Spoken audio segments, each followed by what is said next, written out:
Nangs Reborn.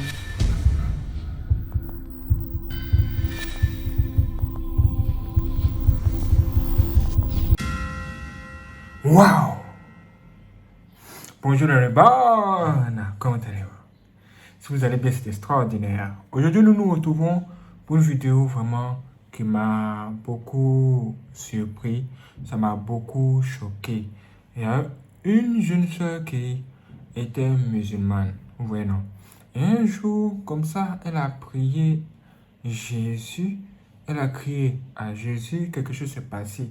Depuis ce jour-là, elle a décidé de rester dans la maison de Jésus. Mais ça n'a pas été facile parce que elle a été combattue par qui? Par ses parents, et en particulier son père. Et oui, et oui, et oui, et oui. Mais elle va nous dire tout sur ce qu'elle a ressenti quand elle a prié Jésus-Christ pour la première fois et comment est sa relation avec Dieu aujourd'hui. Vraiment, quand je l'ai écouté, je me suis dit que Dieu est de faire un travail dans le monde pour prendre ses enfants. Pour prendre ses enfants. Vraiment, c'est étonnant. Et après son témoignage, nous allons écouter un chef religieux de sa religion qui va parler de Jésus. Vous risquez d'être surpris par ce qu'il va dire. Donc, si vous n'êtes pas abonné, abonnez-vous maintenant, activez la cloche, laissez vos j'aime. Et puis, regardez! Vous voyez ça? Il s'agit de cette femme ici. Son témoignage est extraordinaire. Elle a ressenti ce que les disciples de Jésus-Christ ont ressenti. Ah, écoutons ça. Quand je suis rentrée chez moi, je me suis affaissée et je me suis mise à genoux, et c'était la première fois que je priais Jésus-Christ de tout mon cœur. Je lui ai dit, « Écoute Jésus, je ne sais pas qui tu es vraiment. Mais tout ce que je sais est que chaque fois que je fais appel à ton nom, tu m'aides. Et je veux juste te dire merci. S'il te plaît, aide-moi, enlève cette douleur loin de moi. » Puis cette nuit-là, j'ai fait un rêve. Je marchais dans l'obscurité. Je marchais et courais dans une obscurité qui ne finissait pas.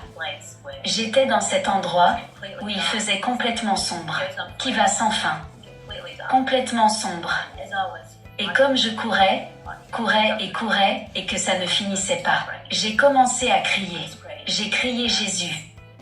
Jésus, et hurlait vraiment fort. Puis j'entendis une voix juste à côté de moi. Quelqu'un qui se tenait juste à côté de moi vint vers moi. « Tu n'as pas besoin de crier. Je peux t'entendre. » Et quand je me suis retournée, il y avait Jésus-Christ se tenant juste à côté de moi. Quand je l'ai regardé, il était. Quand tu es devant lui, quand tu es en sa présence, cette autorité majestueuse qu'il a, je ne peux pas l'expliquer avec des mots. Il y avait cette autorité, cette majesté, cette puissance, se tenant à côté de moi. Il me regarda, et il me dit, « Nul besoin de crier, même si tu m'appelles dans ton cœur, je serai là. » Et il prit ma main, et me fit sortir de cette obscurité. Il m'emmena dans cet endroit où je ne peux pas expliquer ce que cela fait d'être dans cet endroit. Il y avait juste des lumières merveilleuses, au point que je devais couvrir les yeux et mettre ma main sur mon visage. Je ne pouvais rien voir de la luminosité. Et quand je me suis réveillée, j'étais dans un état d'admiration. J'étais complètement choquée. Il y a ces belles choses quand vous voyez Jésus-Christ. Il y a cet amour merveilleux que vous ressentez sortir de lui, vous savez qu'il vous aime. C'est comme s'il te disait que je t'aime. Vous le sentez juste, et en même temps, c'est si puissant. Je ne peux pas l'expliquer avec des mots. Et quand j'ai eu ce rêve, j'ai su dans mon cœur que Dieu prenait soin de moi. Mais je n'ai pas compris pourquoi j'ai vu Jésus. Ce n'est pas juste un prophète. Ce n'est pas juste un homme. Il ressemble à un homme, mais ce n'est pas un homme. Vous avez entendu ça? Elle dit que le Seigneur Jésus-Christ n'est pas juste un prophète, parce que dans sa religion, on lui a appris que le Seigneur Jésus-Christ était un prophète. Vous voyez ça?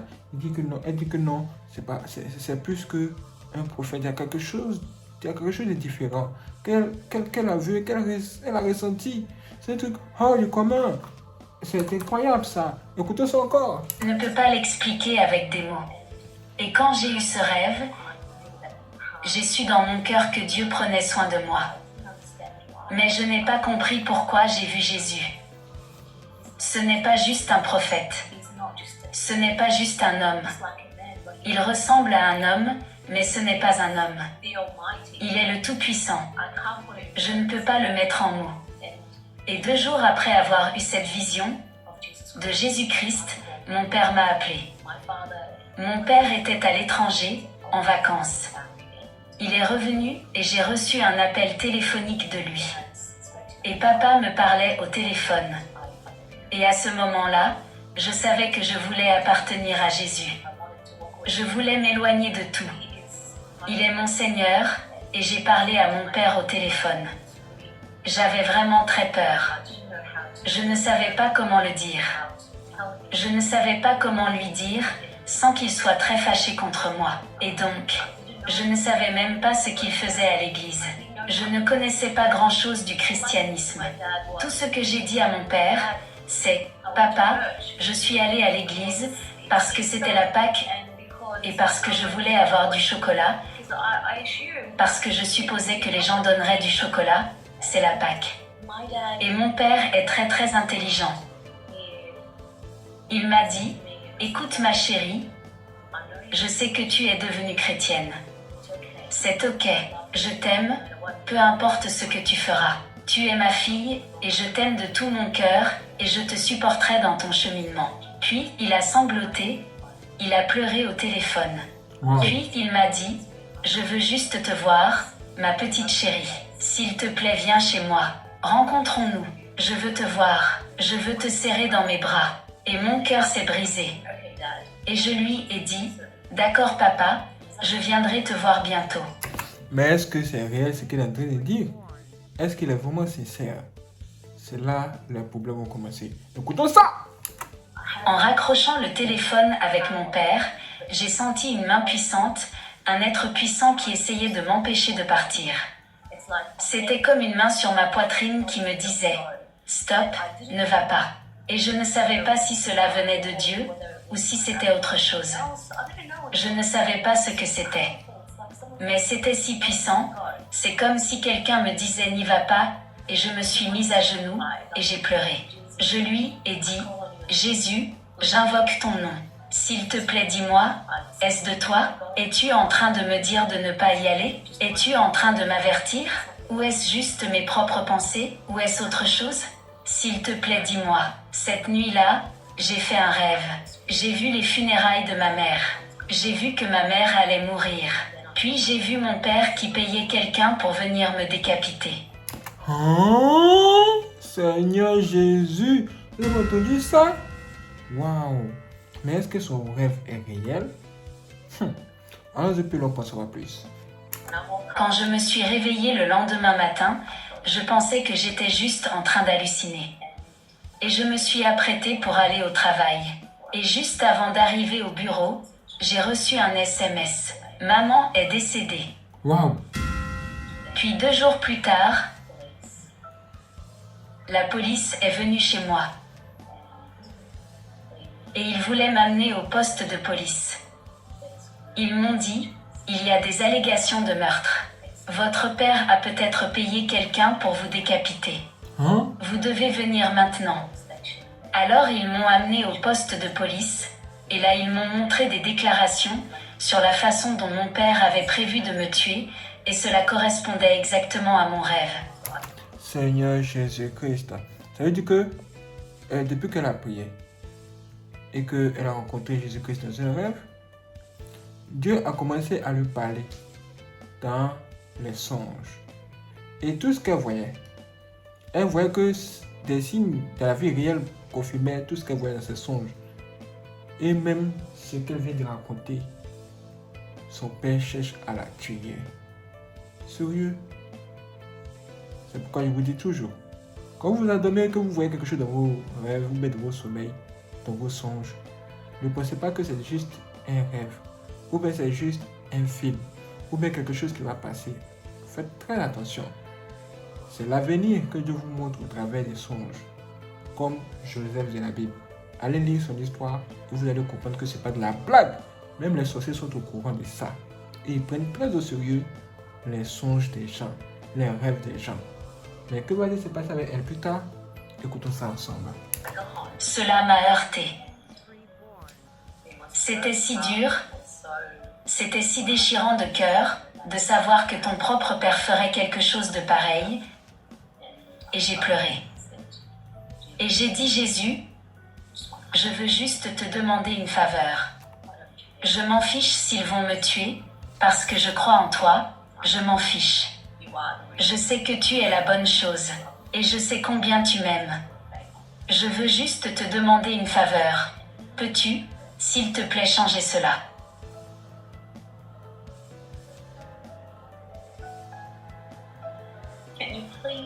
Peux-tu, s'il te plaît, changer cela?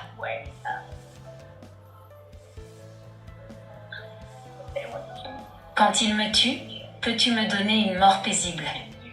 Peux-tu? Peux-tu donner autre chose? Ça ne me dérange pas de mourir. Ça ne me dérange pas de mourir avec une balle dans la tête. Cela ne me dérange pas de me faire écraser par une voiture. Je m'en fiche si je meurs empoisonné, juste que je ne veux pas être décapité, s'il te plaît Seigneur. C'est tout ce que je te demande, et Jésus me répondit. Il dit, celui qui demeure sous l'abri du Très-Haut repose à l'ombre du Tout-Puissant. Vous voyez ça?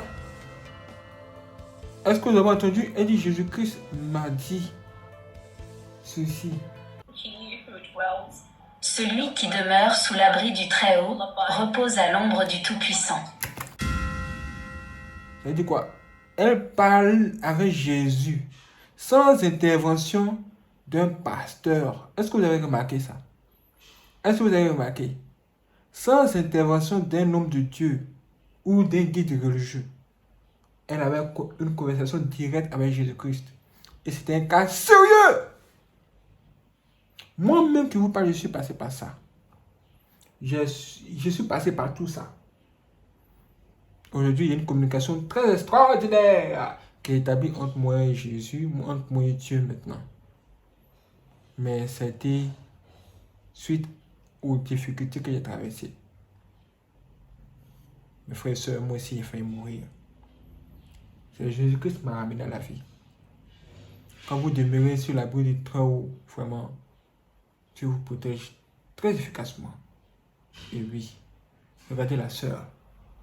Elle est tourmentée. Il n'y a que les paroles de Jésus qui la réconfortent. Elle est nouvelle de la chose.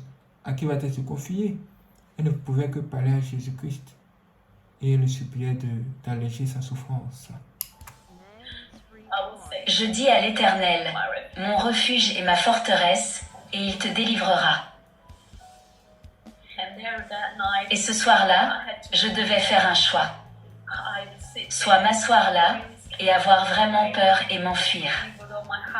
Soit croire de tout mon cœur que Jésus-Christ est le Seigneur Tout-Puissant et qu'il peut me sauver et me protéger. Ma famille vivait à 20 minutes de moi et je devais faire ce choix-là. Et j'ai pris la décision que je vais rester où je suis. Je n'allais pas avoir peur d'eux. Je n'allais pas craindre la mort parce que Jésus a dit « Je vais te protéger ». Et il l'a fait. Les mois se sont écoulés et voici, personne n'a jamais osé s'approcher de moi. Et voici une chose avec laquelle je me débattais depuis si longtemps. C'était la crucifixion de Jésus-Christ. Cela avait toujours été une absurdité pour moi. Comment Dieu pourrait-il mourir pour toi? Dieu ne meurt pas. Comment pourrait-il mourir pour toi? Et c'est là, à ce moment, lorsque Dieu me montrait comment mon propre père payait quelqu'un pour me tuer, alors j'ai cru que Jésus est vraiment mort pour moi.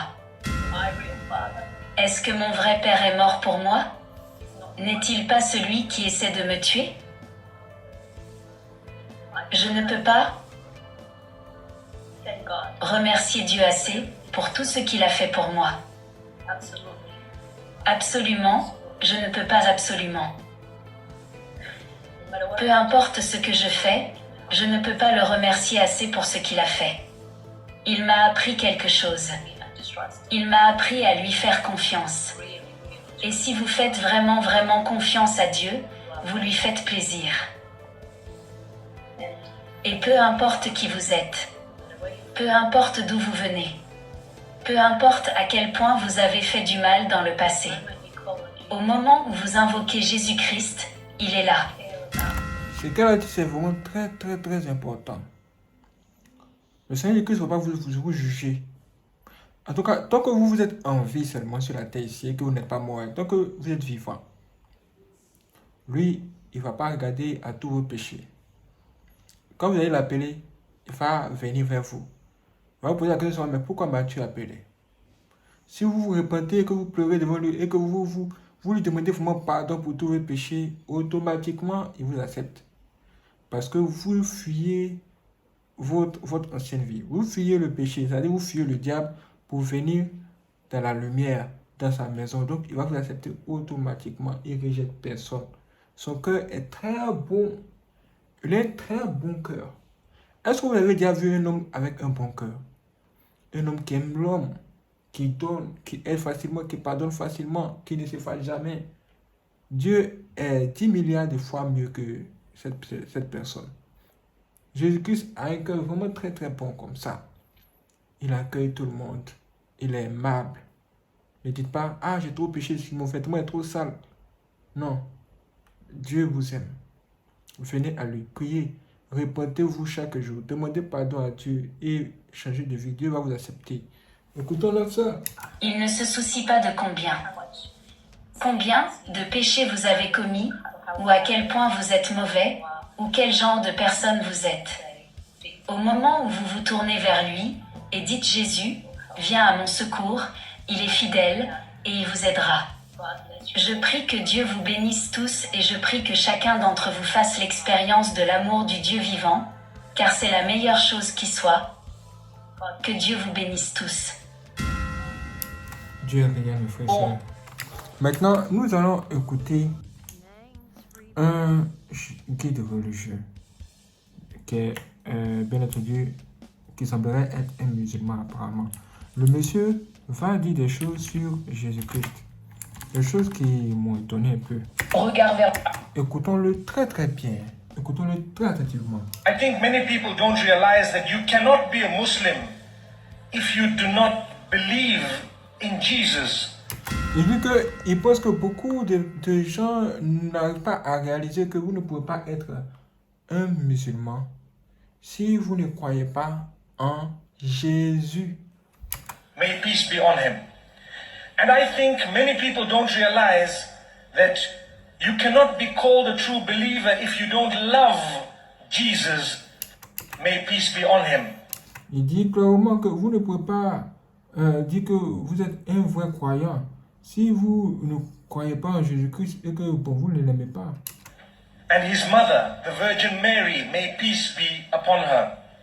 So, Même sa maman, la Vierge Marie. We all love Jesus, don't we? Et il dit que alors nous aimons tous Jésus, n'est-ce pas? I think Vous avez entendu ce qu'il a dit? Pourquoi? C'est parce que nous devons nous aimer les uns les autres. C'est la base, ça c'est la base. C'est la base.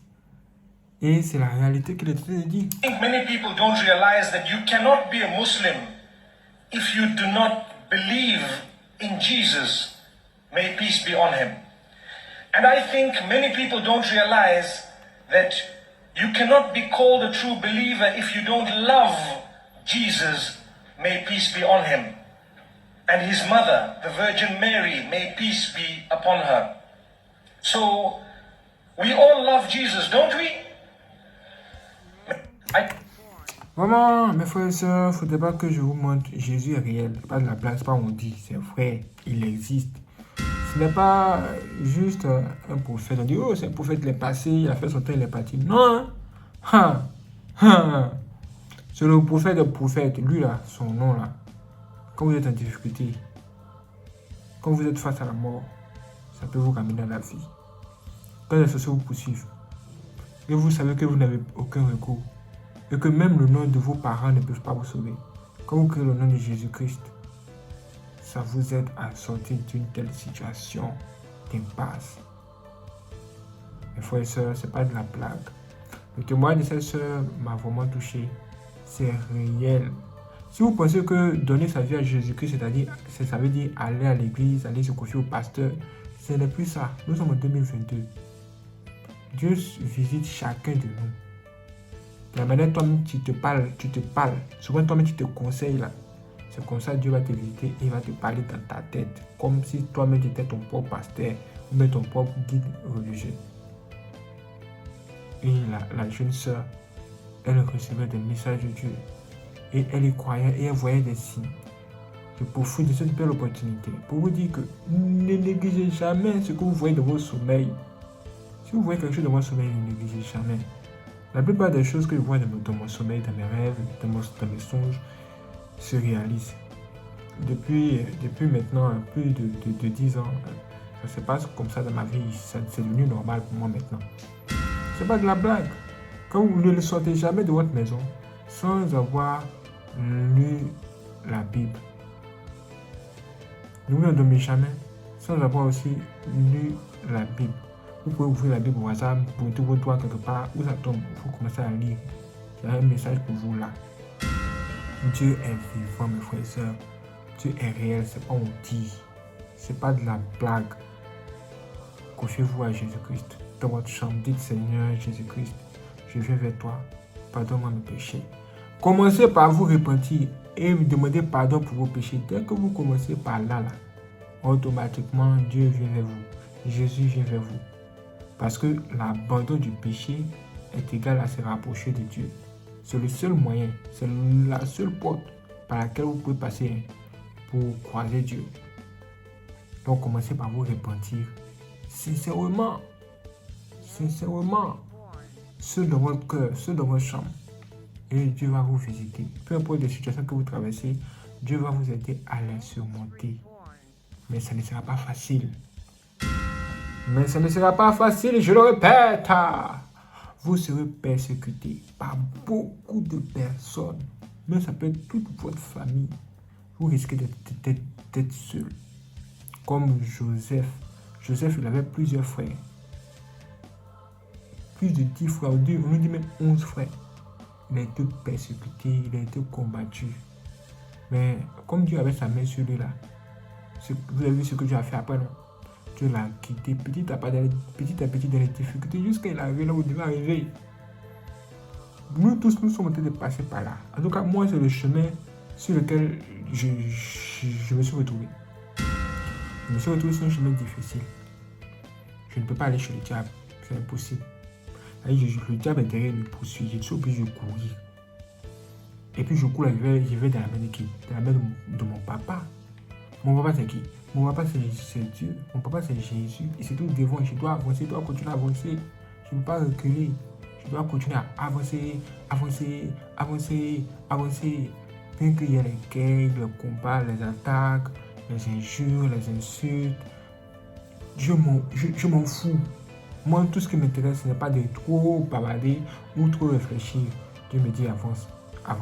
Dieu me dit arrête-toi, je m'arrête. Dieu dit avance, j'avance. Et Dieu parle dans ma tête, dans mon esprit. Ce n'est pas quelqu'un qui me dit, c'est pas un pasteur qui me donne des instructions. Dieu me montre des signes dans mes songes, dans mes rêves. Et le matin, ça se réalise. Automatiquement, le contact est déjà établi spirituellement. Et je sais que vraiment, Dieu parle. Et Dieu parle.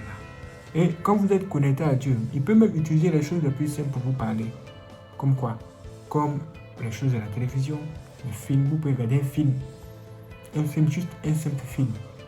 L'histoire de ce film-là. Ou encore, ce qu'il faut retenir de ce film, cette leçon-là, ça peut être une leçon que Dieu vous donne pour vous dire, écoutez ça. Parce que Dieu veut vous enseigner par là aussi. Et oui, quand vous sortez et que vous croisez des gens, personne ne vient vers vous sans qu'il y ait un travail spirituel qui a eu lieu. Ça veut dire que rien ne vous arrive au hasard, vous ne rencontrez personne au hasard. Et oui, quand vous êtes seul à la maison, vous êtes seul, c'est vous qui vous gérez. Mais une fois que vous mettez vos pieds dehors, tout ce qui va se passer dehors, c'est Dieu qui gère. Et le diable est là-bas aussi. C'est pourquoi il faut faire très attention. Il faut marcher aussi avec très prudence. Ce que Dieu vous dit là, marchez comme lui. Soyez très prudent. Arrêtez de boire. Si vous buvez jusqu'à vous êtes saoulé, arrêtez. Sinon là, le diable va vous vaincre. Évitez vraiment le péché encore une fois. Et que la main de Dieu soit toujours sur vous.